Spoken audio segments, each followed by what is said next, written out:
Justin Trudeau failed spectacularly in his attempt to manipulate our electoral system for partisan advantage.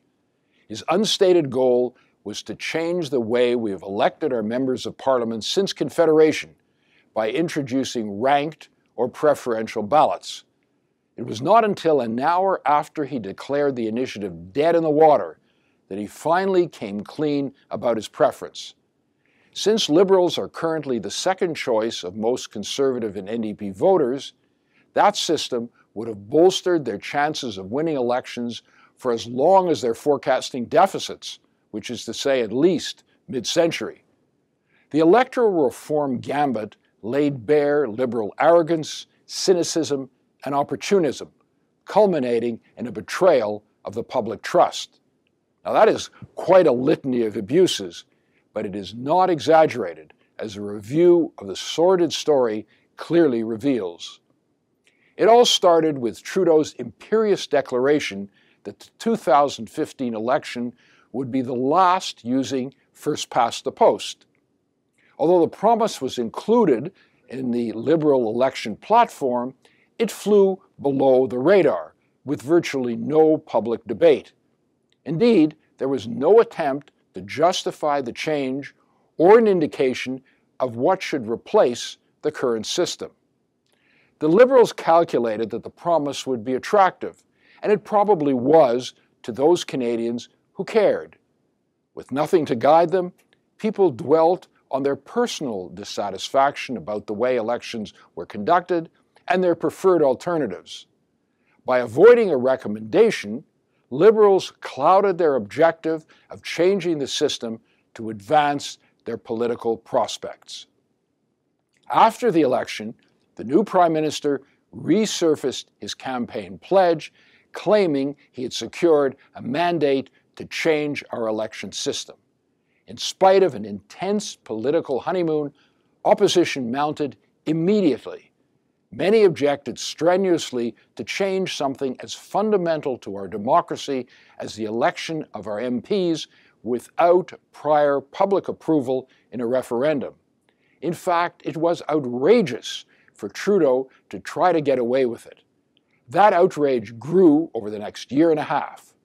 Then there was the problem that electoral reform is complex, and people have a wide variety of views, ranging from proportional representation, PR, to ranked ballots, to maintaining the status quo, to other alternatives.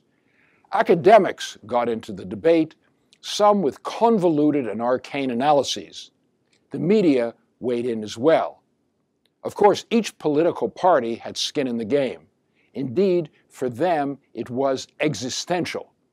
PR was embraced by the Greens and the Bloc Québécois, since their seat totals would be bolstered significantly. PR would likely consign the Liberals to minority status in any election they win. The Conservative Party would need to broaden its appeal under a different system.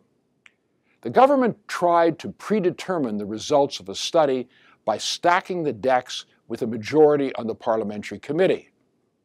When that failed, the game was effectively over, even though the hapless Minister of Democratic Institutions went through a much ballyhooed but shambolic public consultation exercise that highlighted the lack of political and public consensus. As to the widely ridiculed, simplistic, and biased online survey, the less said, the better. The Liberal spin now is that it eventually dawned on the Prime Minister that there were negatives to PR, including the ability of fringe parties to have a big influence in a coalition government. Let's just say that it is rather doubtful that Trudeau had not previously considered that Italy and Israel have to deal with those problems every day. The potential divisiveness of a referendum is another reason cited for Trudeau's about-face.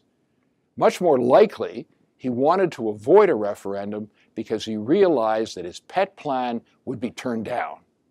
Finally, there was the need to clear the decks for negotiations with President Trump.